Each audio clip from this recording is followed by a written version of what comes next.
ସେଥିପାଇଁ ତୁମରି ବୟସର ଗୋଟେ ଝିଅଟେ ହୁଏତ ସେ ଆନ୍ଧ୍ରପ୍ରଦେଶ ହେଇଯାଇପାରେ ପଞ୍ଚମ ଶ୍ରେଣୀରୁ ପ୍ରଚେଷ୍ଟା କରି ଆସୁଛି ପରିବେଶକୁ ସନ୍ତୁଳିତ କରିବା ପାଇଁ।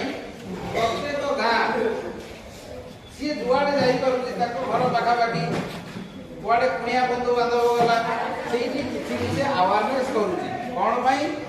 ଚାଲ ଏଗ୍ରିକଲଚରକୁ ଫେରି ଚାଲ, ଗଛ ଲଗେଇବା, ଜଙ୍ଗଲ ସୃଷ୍ଟି କରିବା, ପରିବେଶକୁ ସୁରକ୍ଷିତ ରଖିବା।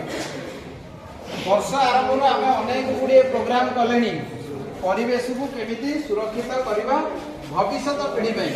ଆମେ ତ ପିଲେ ବଞ୍ଚିଯିବା, ତୁମେ ତୁମ ଜୀବନ ବଞ୍ଚିଯିବ, କିନ୍ତୁ ପରବର୍ତ୍ତୀ ପିଢ଼ି, ମୁଁ ବଞ୍ଚିଗଲି, ମୋ ପୁଅ ମୋ ନାତି ସେମାନଙ୍କ ପିଲାମାନେ କେମିତି ବଞ୍ଚିବେ?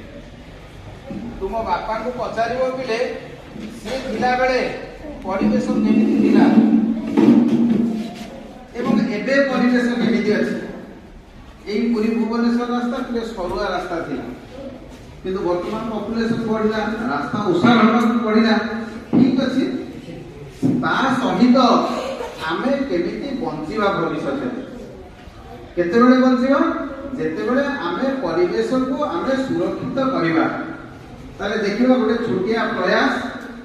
ଇଏ ମହାଶୟ ସୁଦୂର କ'ଣ ଚେନ୍ନାଇ ପାଖରୁ ଆସିଛନ୍ତି, ଆନ୍ଧ୍ର ତାମିଲନାଡୁର ବୋର୍ଡର ସରକାରୀ ଚାକିରି କରନ୍ତି, ପେଶାରେ ସେ ଜଣେ ଲୋକ ପାଇଲଟ, ମାନେ ଟ୍ରେନ ଦେଶ ବୁଲିଗଲାଣି। ତାହେଲେ ତୁମେ ବି ଦେଶ ବୁଲ ନ ବୁଲଥିଲେ ଯଦି ତୁମେ ତୁମ ଅଞ୍ଚଳରେ ପ୍ରତ୍ୟେକ 50-50ଟି ଗଛ ତୁମ ଜୀବନ କାଳରେ ଉଠେଇ ଦେଇପାରିବ, ତାହେଲେ ପରବର୍ତ୍ତୀ ପିଢ଼ି ଆମର କ'ଣ ସୁରକ୍ଷିତ ହେଇକି ରହିବ। ଆମ ଗାଁ ପାଖରେ ନିଶ୍ଚିତ ପଡ଼ିଆ ଅଛି, ଗଛ ନ ଲାଗିକିରି ଅଛି। ଆମେ ପ୍ରତିବର୍ଷ ଏଇଠି 300-400 ଚାରା ବାଣ୍ଟୁଛେ। ଯଦି 400 ଚାରାରୁ 40ଟା ଚାରା ପିଲେ ବଞ୍ଚିଯାଏ, ତାହେଲେ ପୁଷ୍ପିତା ମ୍ୟାଡାମ ଇକୋ କ୍ଲବ ଚାର୍ଜରେ ଅଛନ୍ତି। ଆଜି ତୁମେ କହିବ କାହା କାହା ଘରେ ଗଛ ବଞ୍ଚିଛି, ତାର ହିସାବ ଗୁରୁମା ମାନେ ରଖିଦେବେ। ଆମେ ସେଇଟା ରିପୋର୍ଟ ଦେବୁ। ଖାଲି ଗଛ ଦେଇଦେଲେ ତୁମେ ଲଗେଇଦେଲ, ଗଛ ମରିଗଲା କହିଲେ ଚଳିବନି। ଗଛକୁ ଆମେ ଯତ୍ନ ନେବା।